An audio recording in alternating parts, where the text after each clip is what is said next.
எனக்கு இவங்களுடைய ஃபோட்டோவை போட்டு பேசணுங்கிற அளவுக்கு ஒரு பெரிய லட்சியம்லாம் எனக்கு கிடையாது. குந்தவைனோடனே இவங்க வீட்டிலேயே குந்த வச்சிருக்கலாம்.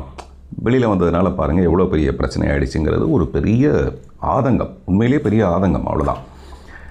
அதனால தான் நண்பர் சமுத்திரகனி கூட அவர் பேசும்போது, நீ யார்கிட்ட உன்னோட ஈகோவை காட்டுற, எதுக்காக இவ்வளோ பெரிய ஈகோ, யாரை மிரட்ட பார்க்குற நீ, எதுக்காக அப்படின்னு அவர் பேசுனது அவரும் காசு வாங்கிட்டு பேசலை. அவரும் ஒரு ஆதங்கத்தில், ஒரு அன்பின் மிகுதியில் தான் அவரை அறியாமல் பேசுகிற ஒரு விஷயமும்.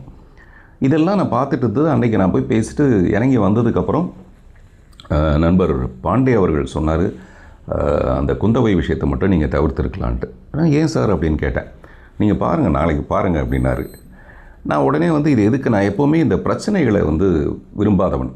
அது எந்த பிரச்சனையாக இருந்தாலும் அதுக்கு உடனே ஒரு தீர்வு வந்துடணுன்ட்டு உடனே கலாட்டாவில் இருக்க அவங்க அருணா மேடமுக்கு ஃபோன் பண்ணி அவங்களுக்கு மெசேஜ் அனுப்பினேன். நைட்டு ரொம்ப நேரம் ஆகிடுச்சு, அப்போ நான் அவங்களை கூப்பிடக்கூடாதுங்கிறதுக்காக மெசேஜ் அனுப்பி, தயவுசெய்து அதை டெலீட் பண்ணிவிடுங்க, அது எதிர்விதமான விஷயத்தை எதுவும் ஏற்படுத்திட வேண்டாம்னு சொல்லிவிட்டு காலையில் பார்க்குறேன். காலையில் பார்த்தா வேறு ஏதோ ஒரு வீடியோ மூலமாக அது வெளியாக இருந்தது.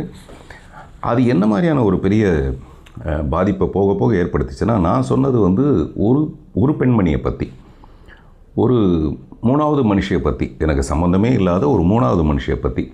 இந்த பிரச்சனைகளை மொத்தம் 3 பேர்னு எடுத்துக்கிட்டால், முதல்ல என்னுடைய அன்பு நண்பர் விஜய், அவருடைய வளர்ச்சியை பார்த்து நான் ரொம்ப சந்தோஷப்படுற ஒரு நண்பர்.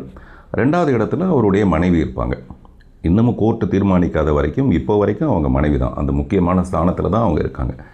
ஸோ இந்த 3வது மனுஷியை பற்றி நான் பேச வேண்டிய அவசியம் இல்லை. ஆனால் நான் சொன்னது 3வது மனுஷியை பற்றி. டைம் எனக்கு அந்த ட்வீட் ஒன்று வருது.